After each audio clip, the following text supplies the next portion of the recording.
দর্শক, আজকে একটা গাছের সাথে আপনাদের পরিচয় করাবো, যে গাছটি সারা জীবন আপনারা নাম শুনেছেন, এ পর্যন্ত দেখতে পারেননি, অনেকে চিনেনও না।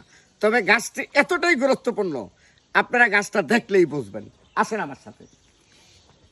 এই গাছটির নাম কি আপনারা একটু আইডিয়া করে কমেন্ট করে জানাবেন। এই গাছে কিন্তু ফল আছে, এই দেখেন সুন্দর সুন্দর ফল, আবার সুন্দর সুন্দর পাতা। আসলে এই গাছটি সারা জীবন নাম শুনেছেন, কিতাবেও আছে, সাদা লজ্জাপতি। সাদা লজ্জাপতি অনেকেই নাম শুনেছেন, এই পর্যন্ত দেখেন নাই। আজকে গাছটির সাথে আপনাদের পরিচয় করাই দিচ্ছি। অনেকেই হয়তো সন্দেহ করতে পারেন, ভাই এটা সাদা লজ্জাপতি, আমরা বিশ্বাস করব কি করে?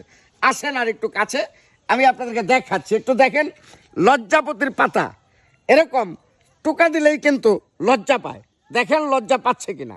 এই দেখেন আস্তে আস্তে পাতাগুলো টোকা দেওয়ার পরে কি হলো, এক জায়গায় হয়ে গেল। এটার নামই সেই সাদা লজ্জাপতি। ভালো করে চিনে রাখেন।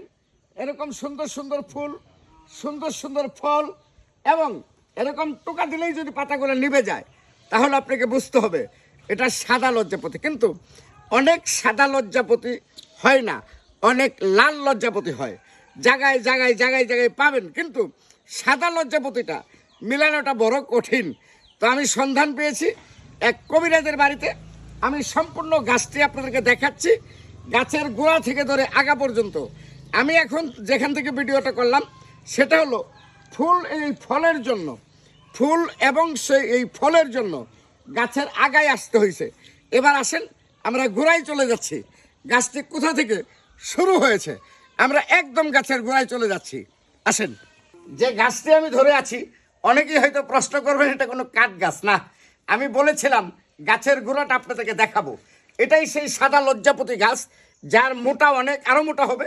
আর এটা এতটাই লম্বা, এই দেখেন বিশাল বড় এক গাছ। আর এই সাদা লজ্জাপতি এত বড় না, আরও বড় হয়।